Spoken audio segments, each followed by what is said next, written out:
Hi, and welcome back. My name is George Sykes. This is class number 3 in my masterclass series, Smart Buyers and Smart Sellers.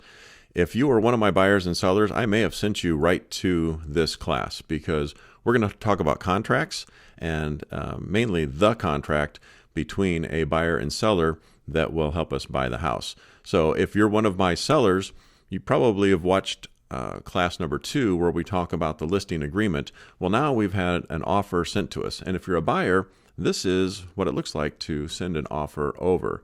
So when I think contracts, and maybe when you think contracts, we think boring and a lot of legalese. Well, this document defines how we're going to buy a house.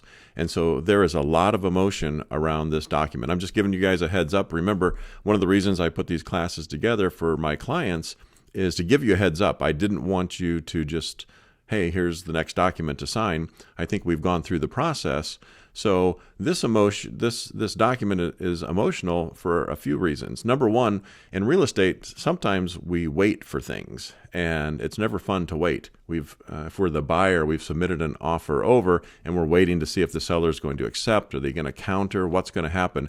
And if we're a seller and we know somebody's looked at our house, or maybe they've looked at our house twice, and we're very excited that, okay, well, maybe we've got somebody very interested here. Again, there's some time that we're waiting, so that document might be worked on. But anyway, I want to go through what we need to do that.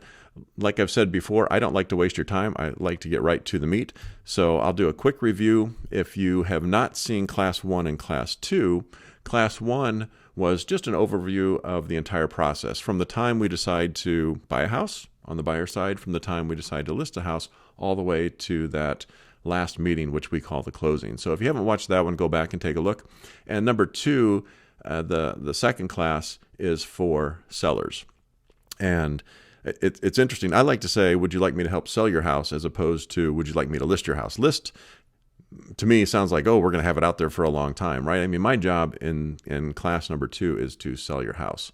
So what I've done is, we're still casual, by the way. I'm in a comfy t-shirt. I'm sitting in my home office. You would be at your home office or your desk or your phone, and we're in casual mode. So these documents are coming through dotloop, and let me get back over to dotloop. All right.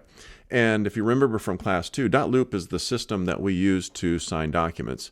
So here we are now. This particular screen that I'm on would be seen from the buyers or from the sellers. And remember, we had Susie and Sammy Seller in our last video, so they would be looking at this. And I have Betty Buyer is our new person. And so here's all the people involved in this particular transaction. In this case, I'm showing that I'm the buying agent, and here's Betty. She's our new character, and we have Susie and Sammy. So we're going to review the documents. If you are working with me right now and we're about to, or let's say that we're looking at houses and you've found a house that you like, when you watch this, look at the main variables that we put into the contract. And we'll go through here in a second. And if you're a seller, this is what you can kind of expect. And so I'm going to jump into the most important. That way, if you kind of fall off at the end because there's some techie documents out there, that's okay. But let's jump right into a contract. All right. So the name here is Contract to Purchase Real Estate, and you'll hear agents and brokers talk about the contract to purchase real estate. When it's signed by just the buyer, because the buyer has put their information into this and it hasn't been signed by the seller, we're really calling it an offer, right? Here's my offer to buy your house. So just to put some parameters in place for this particular example, I have Betty has been looking at houses with me for a while, and so we have found the house that Sammy and Susie had listed, and we're going to say that the house was listed at $200,000. We'll set up kind of a new price here. So we found this house. It's listed at $200,000, and Betty really wants to buy that house. So I have gone in and I've filled out everything for the offer, and we're going to review that now. So today we're going to say today is January 1st of 2021. We're not doing anything in 2020 anymore.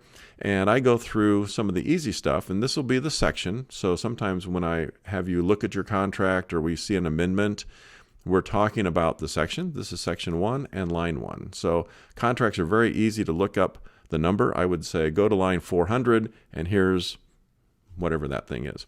All right, so just like the listing agreement, we have a legal description and a parcel. This is how the tax man finds us.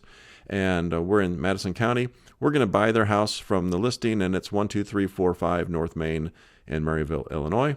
And we still have this really big lot, which was 200 by 95. This is not a mobile home. If it were a mobile home, we would have to have more information about that and a model number and an ID number. So that's not going to be the case. Now, in this case, notice at the top, when we've talked about agency in the past, there's a chance that I may end up buying and selling your house. So in that case, I'm called a dual agent, and both parties need to be aware.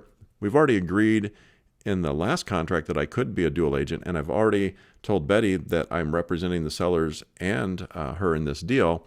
But just to make it official, only things in the document are what we cover, right? Just because I told you and I gave you one document, we need to make sure here. So in this case, I'm a dual agent. I'm going to represent both sides.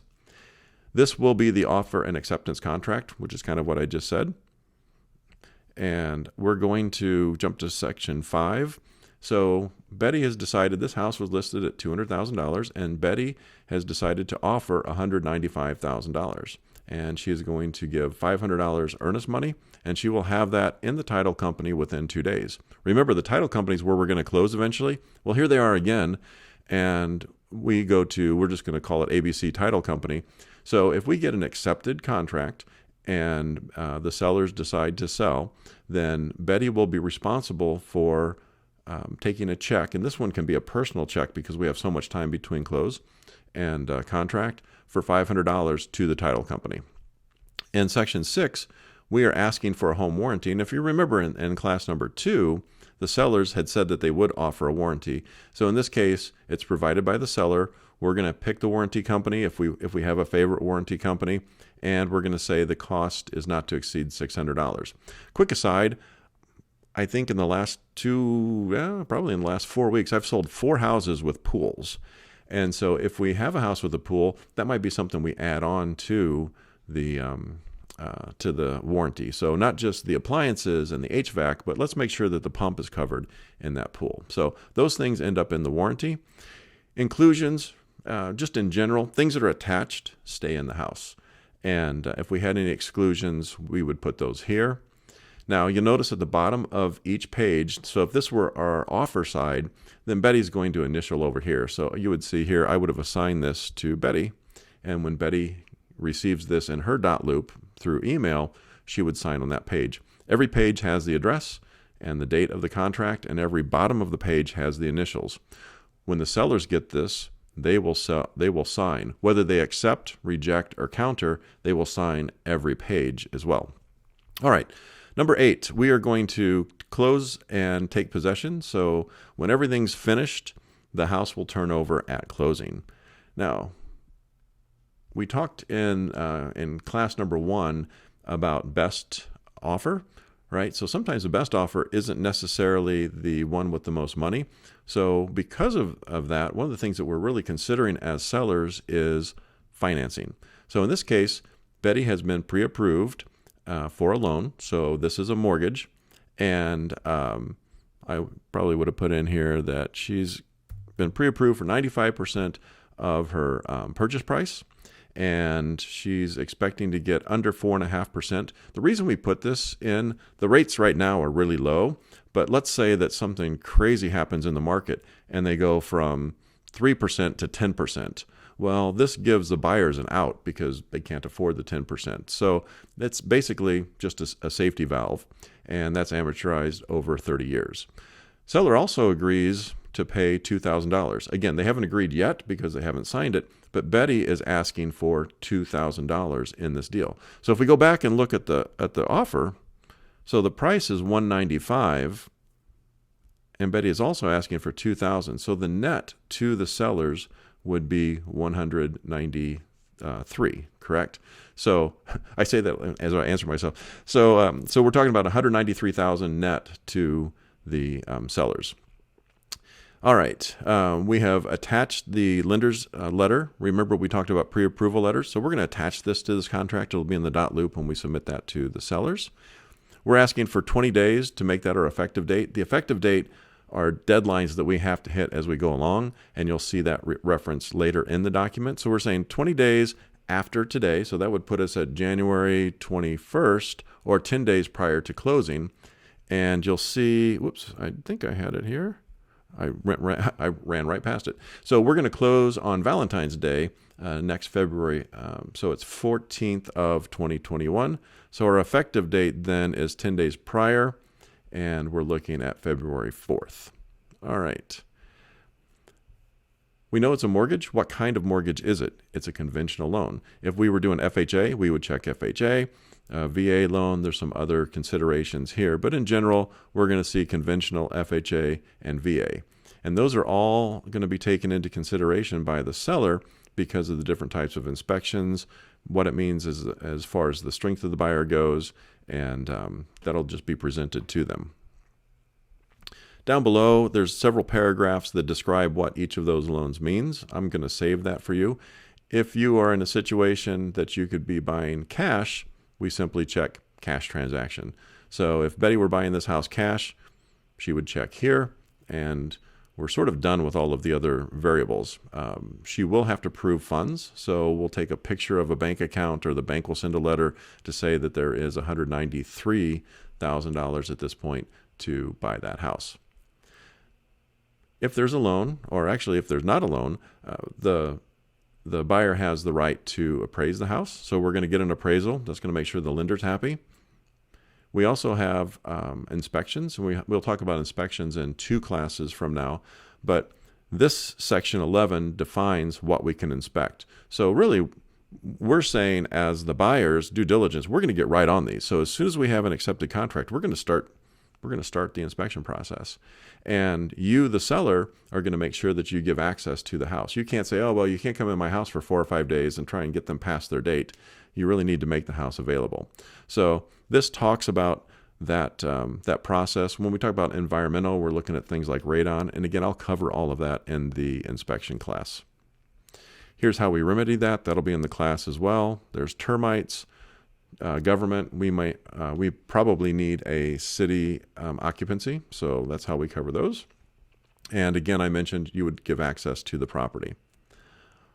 Adjustment to closing costs. So let's say that we sold our house for $1 million, but it was only $200,000. What are we going to do? And this tells us some of those rules if the appraisal comes in low and what remedies we have for that.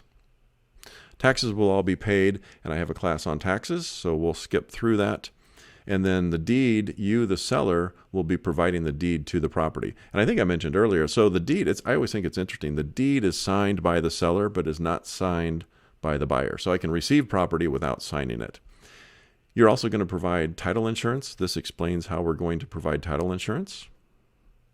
You have the option to survey. I don't see too many surveys in Illinois, but depending on the property, you may want to. And this tells us how we can do our surveys.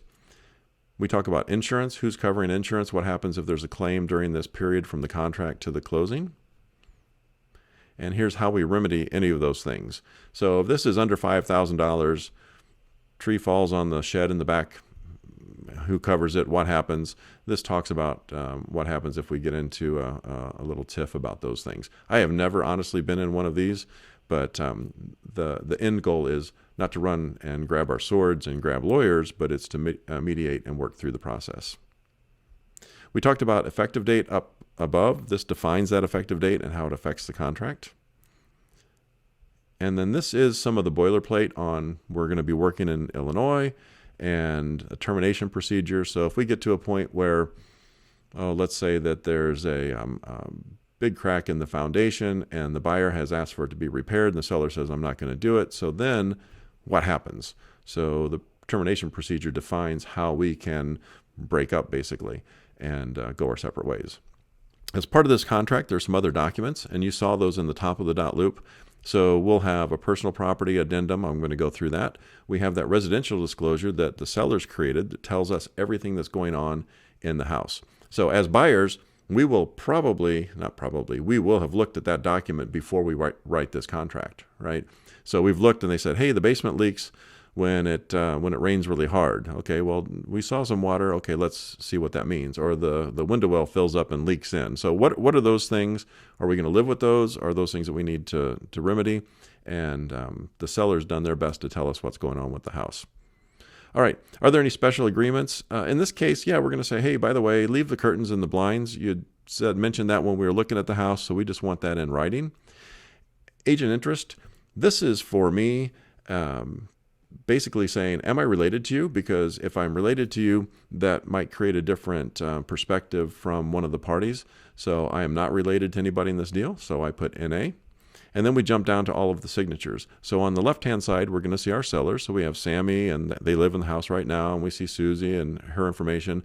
Since I'm representing, then there's the brokerage, there's Worth Clark. We would have our license number and our address. And on the right side, we have Betty, the buyer, and there's all of her contact information. Now, here's one thing that I really want to kind of make clear, because I don't think most people understand this until we get into a real contract. But when we submit this offer back to the seller, so today we're saying is January 1st, we're saying, Mr. Seller, Mrs. Seller, you have until 5 p.m. Tomorrow before we're off the hook. So until 5 p.m., we, the buyers, are on the hook to say, yeah, if they sign it, we're in contract. So let's say that, and the reason we do this is, let's say a hot house comes on tonight, and you kind of like it and you want to see it. If we didn't have this date, they could hold this contract for how long? I mean, we don't know, right? It could be 2, 3, 4 days. And so what we want to do is make sure that there's an end to this. You know, our commitment is up until 5 p.m. So at 5 p.m., if we don't have a word from the sellers, we're free and clear to write an offer on another house. So give me a call if you think maybe we're in a multi-bid situation or whatever the case. So we may have gone and looked at that house the next day at noon, and when it gets to 6 o'clock and we haven't heard from them, they haven't told us it's coming, we can submit a new offer on a different place. So here's the signatures from the buyers. So Betty would sign here, and down on this line 606, the sellers are going to receive this, and they're going to put, let's say it was, they're going to fill in January 1st, on this first day of January, and I would have filled this out for them to send 2020. They've decided they don't quite like this offer, but they didn't hate it, right? If they didn't like it at all, they would have rejected it. But they are going to counter. They will sign here. And here's just some documentation on the title company, so everybody knows how to reach the title company. So we have submitted this offer. Betty signed all of her stuff, and we've sent it over to the sellers. And Sammy and Susie have looked at this and said, well, we're not real happy with the price, so we're going to counter. So let me jump over to that before I get to the rest of the documents. So yeah, sure, let's save the document. And I'm not going to share it to anybody because there is no one out there. So we come back here, and I've already created the counter. And here's what the sellers would be doing then. So this is a document called Counteroffer to Contract to Purchase Real Estate. So remember that contract to purchase real estate. Here's how we kind of put our say in as the sellers. We are the sellers. Here's all of our information. We're the sellers. Betty was the buyer. And we've looked at that contract, and we've said in section 5, line 21, which just happens to be the purchase price, we don't want to sell it for $195. We want to sell it for $197. Everything else in the contract is fine. We'll even give you the $2,000 in closing costs. So their net goes from $193 to $195. Okay? So in this case, Sammy signs it. Susie's the seller. She would have signed it. And then we kick that back to Betty. Assuming Betty looks at this and says, you know what, I'm good with it, she would accept. She would be the buyer. Whoops. Let me get the checkbox. And she would sign. And then we would have an executed contract because everyone has initialed and signed the first document, which is the long 11-page document, and then everyone signed the counter. Okay, let me go over to the supporting. Yeah, let's save this for grins. I don't want to share it. All right. So let's go look at the supporting documents. If you were in class 2 as the listing party, this document will look very familiar. As the buyer, this document we would have already reviewed. This is called the residential real property disclosure. And so Susie and Sammy told us everything they know about the house. And they said, as of December 1st, 2020, here's what we know. Now, I don't have these checked, but let's say that they said, yes, they've lived in the house within the past 12 months, and then they answer yes, no to all of these things. If they answered yes to, let's say, I am aware of material defects in the walls, windows, doors, and frames. So let's say it's number 6. And they would come down to the bottom here, and they would have said, yeah, the back window has a crack in it, and it will be repaired before closing. Okay, now when we looked at the house and we saw the crack, we're not as alarmed because we see that they know about that and they're going to adjust it. Or maybe it's not raining. It's the middle of July. We haven't seen rain for 4 or 5 weeks. They can tell us that, yeah, there's some issues with water here, here, and here. As a seller, it's in their best interest to disclose everything they know so that there's no surprises on our side. So you're going to sign that as the buyer. So now I'm talking to Betty. So Betty would have signed that, and we'll send it back over to the sellers with the packet. We're going to do the same thing with Radon. So if you were the sellers, you've seen this document. If you're Betty, this is the first time you've seen the document, and the sellers have told us what they know in regards to radon in the house. So they don't know anything about radon. They've never had it tested. We'll acknowledge that we have seen this, and we'll also acknowledge that we received the radon packet, which is from the state of Illinois, and I'll enclose that in your contract as well. Now, if this house were built before 1978, I don't know why I looked up there, the number's not up there. If this house were built before 1978, you would have a lead disclosure as well. Now, this is a fun one. This is the property addendum E, and it's definitely essential for the contract in regards to mortgaged contracts. So we have our buyers and sellers, and the sellers have already agreed that they're going to leave the refrigerator, the dishwasher, the stove, the microwave, the washer and dryer. And so what we want to do is we want to acknowledge that those things are staying, and we want to give them a 0 value, mainly because the lender doesn't want to lend on a house or doesn't want to lend on appliances, right? So we tell the lender they have no value, they're being left with the house, and this is how we do that.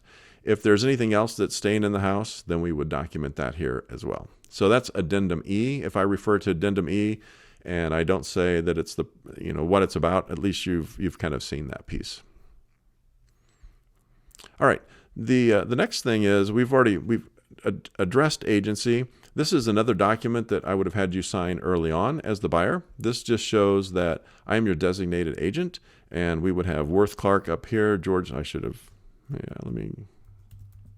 no, I've already signed it once. So anyway, we'd have Worth Clark here. I'm George Sykes, and then I would have your name, Betty Buyer. And it just shows how I'm representing you. There's some secondary documents that we might sign. Well, we would definitely sign because we're in a dual agency. But you'll get this document early. Just says I'm representing you in the deal. And this is that radon test guideline. There's no signatures on it. It's a little pamphlet that you'll receive. All right, so that's the contract. And like I said, there's this magic that we talked about in class number 1. We look at houses, we list our house, and then we close. Well, this is the document that ties it all together. And I'm warning you now that there's a lot of emotion that goes into this, because this is a negotiation when we first do the contract. But remember, when we do inspections, there's going to be another negotiation. And there's some times where we're waiting and we can't get a signature. We might be buying a house that's part of an estate, and there's 3 or 4 siblings that have to sign a document. So we're kind of in this wait mode.